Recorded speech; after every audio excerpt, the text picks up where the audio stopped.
С досмотра сумок начинается посещение торгового центра «Рамус Молл» в Нижнекамске. На обоих входах постоянно дежурят сотрудники службы безопасности. Контролировать ситуацию помогают более 300 камер. Просматриваются люди, то есть если они идут с большими сумками, какие-то подозрительные, там, я не знаю, в капюшонах, там как-то смотрят так вот по сторонам, что-то высматривают, то да, это уже вызывает подозрение. Что касается эвакуационных выходов, в этом ТЦ они обозначены знаками и световыми табличками. Это уже Казанский паркхаус. Первое, что бросается в глаза – небольшая очередь на входе. Все из-за тщательного досмотра. На пороге рамки металлодетектора, через которые проходят посетители. И 2 охранника, которые проверяют сумки. Такой же досмотр и у другого входа.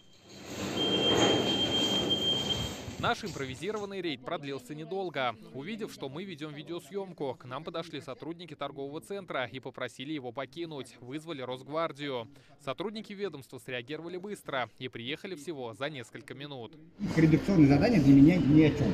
По словам посетителей, усиленный режим охраны оправдан. Это наша безопасность. Да что тут такого? Да, сумку открыла, все показал, все выложила. Ничего особенного нет. Ну да, нужны. Но они сюда нужны были, по сути, а не из-за ситуации. Обычно дверь закрыта. Здесь можно открыть, и прямо мы окажемся на улице. Меры безопасности после теракта усилены и в домах культуры. Так, в ДК Саид-Галиева провели дополнительный инструктаж сотрудников, ввели доп-контроль на входных группах, проверили системы оповещения и пожаротушения, а также протестировали эвакуационные пути. Здание оборудовано тревожными кнопками для моментального вызова сотрудников Росгвардии. Здесь кнопка и там одна кнопка, где компьютер, там это стационарный, это с собой всегда. У нас дворец культуры действует круглосуточно. У нас и ночная охрана есть, и дневная охрана. Это частные предприятия. Также у нас есть дежурные вахтеры. И вот после этого указания мы еще усилили дежурством наших сотрудников. Трагедия сплотила граждан всей страны. Помогают и материально. Так, всего за несколько дней движение «Мы вместе» собрало почти 1 миллиард рублей для пострадавших и семей погибших в Крокусе. Большую часть из них пожертвовали рядовые граждане, в том числе и татарстанцы. Часть выручки от продажи билетов на концерт юбилейного фестиваля в фонд помощи передаст и оркестр «Ля Примавера». Всю Россию потрясло это событие.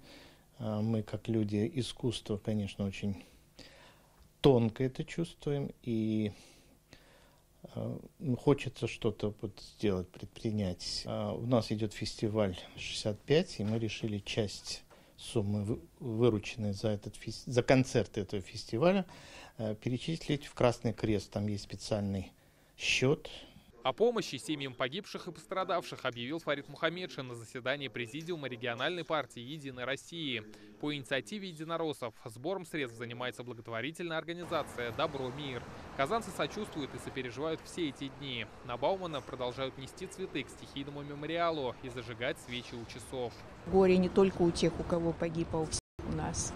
Вот. Поэтому люди идут и идут и идут. Боль за тех, кто потерял своих близких. Люди сплотились, приходят, как бы вот объединились. 4-е сутки не утихает скорбь и у жителей Альметьевска. Здесь, как и в других городах, после трагедии белые журавли стали символом улетающих душ. Большая трагедия для России, для всех регионов, для всех жителей России. Потери для нас всех.